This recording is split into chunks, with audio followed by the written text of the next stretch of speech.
வணக்கம். வாங்க இங்கே பாருங்கள். இந்த எண்ணெய் வந்து பார்த்தீங்கன்னா மூலிகை எண்ணெய் 29 மூலிகை போட்டது.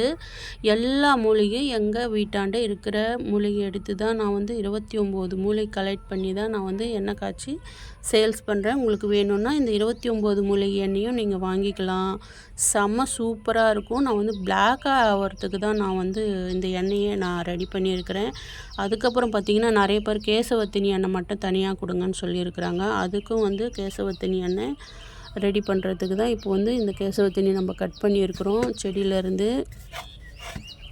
நம்ம வீட்லேயே நம்ம செடி வச்சு வளர்க்குறதுனால நல்லா சூப்பராக எந்த ஒரு இதுவும் இல்லாமல் நல்லா தலை சூப்பராக இருக்குது பாருங்கள்.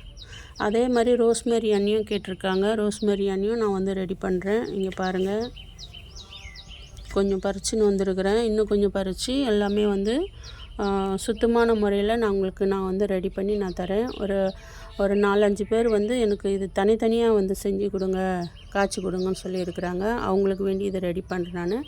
அதுக்கப்புறம் பார்த்திங்கன்னா நம்மளுக்கு வந்து பேக் போடுறதுக்கும் இல்லை எண்ணெய் காய்ச்சறதுக்கும் நான் வீட்டில் இருக்கிற வெற்றிலை எடுத்துக்குவேன். இங்கே பாருங்கள், ஒரு கையளவு பெருசாக இருக்குது பாருங்கள்.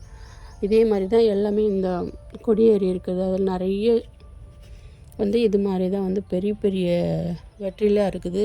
இங்கே பாருங்கள், பதியம் போட்டிருக்கிறேன். அதனால் வேண்டி இவ்வளோ பெரிய வெற்றிலை வந்துருக்குது.